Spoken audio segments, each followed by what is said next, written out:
खुलुमबाय बड'लेण्ड रादाब नायगिरि बयनिसिमबो फुंबिलिनि गोजोन हामलायथि बावहरबाय। दिनै 10 नबेम्बर 2024 इं मायथाइनि सानसेनि फानजामुथियाव थानाय राशिफोरखौ फरायथिनो लाबाय।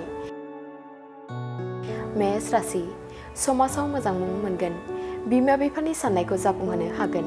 साना गोजोनै बारलांगोन। वृष राशि नखराव मोजां रादाब फैनो हागौ। रां रुफा आरजिनानै लानो हागोन। मोजां खामानि मावनो हागोन। मिथुन राशि गाज्रि सान बायदि रोखोमनि जेंनाफोरजों भुगिनांनो गोनां जागोन। गोसोनि साननाय लुबैनाया फैमाल जागोन।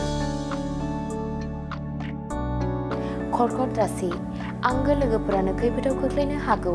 सुथुरजों सोफै सोफै खालामजानो हागौ। गोजान लामा दावबायनायनिफ्राय गोजानाव थानांगोन। सिंह राशि हाबा जायै हौवाफोरनि थाखाय मोजां सम। हाबानि रादाय खागोन। गावनि गोसोखौ गोजोन मोनगोन। कन्या राशि गावनि अहंकार आखुनि थाखाय खैफोदाव गोग्लैनो हागौ। हान्थिनायाव जेंना नुजाथिगोन। साना एरैनो बारलांगोन। तुला राशि रांखावरि खहा जासोगोन। जानाय लोंनायाव सांग्रां थानांगोन। साना मोजां गाज्रिनि गेजेराव।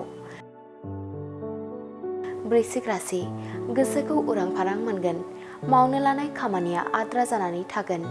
गोजोन गैयै जागोन। धनु राशि गोथार सान गोसोनि बाथ्राखौ बुंनानै लानो हागोन। गावनि थांखियाव सहैनो हागोन। मकर राशि सोमोन्दोआव गावस्रानाय फैनो हागौ। गावनि आंगोखौ सन्देह खालामगोन। जेंना नुजाथिगोन। कुम्भ राशि फालांगिरिफोरनि थाखाय गाहाम सान। रां दाहार जोबस्रांलांगोन। नखराव रंजाखांनायनि सम फैगोन।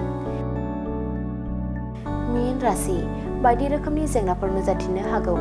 जानो लोंनो खहाबै जागोन। गोनो गोथोजों साना बारलांगोन।